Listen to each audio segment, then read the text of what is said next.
మిథున రాశి వాళ్ళకి 2026 సంవత్సరంలో కెరీర్ పట్ల ఒడిదుడుకులు అనేటువంటివి కనబడుతూ ఉన్నాయండి. కరెంట్లీ ఎవరు మిథున రాశి వాళ్ళు చూస్తున్నా మీకు కెరీర్‌లో ఒడిదుడుకులు కానీ, ఎంత కష్టపడినా జాబ్ రాకపోవడం కానీ, లేకపోతే సాటిస్ఫాక్షన్ లేకపోవడం కానీ, జీతం సరిపోకపోవడం కానీ, ట్రాన్స్‌ఫర్‌లు అవ్వడం కానీ, ఆర్థిక ఇబ్బందులు ఉండడం కానీ కనబడుతోంది. ఖచ్చితంగా ఇది చూస్తారండి. ఎవరెవరుంటే ఏ నక్షత్రాలు అంటే ముఖ్యంగా మృగశిర నక్షత్రం 3, 4 పాదం వాళ్ళు, ఆరుద్ర నక్షత్రం 1, 2, 3, 4 పాదం వాళ్ళు, పునర్వసు నక్షత్రం 1, 2, 3 పాదం వాళ్ళు. ఇలా కెరీర్ పట్ల ఉండడానికి దోషానికి కారణం ఏంటి అంటే కంటక శని అండి. 10వ స్థానంలో శని ఉండడం, జన్మంలో గురువు అనేటువంటి ఆయన ఉండడం. సహజ సిద్ధంగానే మిథున రాశి వాళ్ళకి అధిపతి ఎవరు అంటే బుధుడు అండి.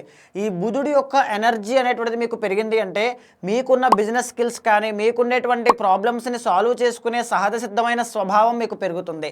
ఆ శక్తి సామర్థ్యాలు అనేటువంటివి, ఆరా అనేటువంటిది మీకు డెవలప్ అవుతుంది. దానికోసం మీరు పెట్టుకోవాల్సింది ఏంటి అంటే గ్రీన్ ఎమరాల్డ్ అనేటువంటిది పెట్టుకోవాలండి. సో ఈ యొక్క మిథున రాశి వాళ్ళు ఎవ్వరు చూస్తున్నా సరే మీ డేట్ ఆఫ్ బర్త్ అనేటువంటిది మా ఉమాసారా టీంకి పంపించండి.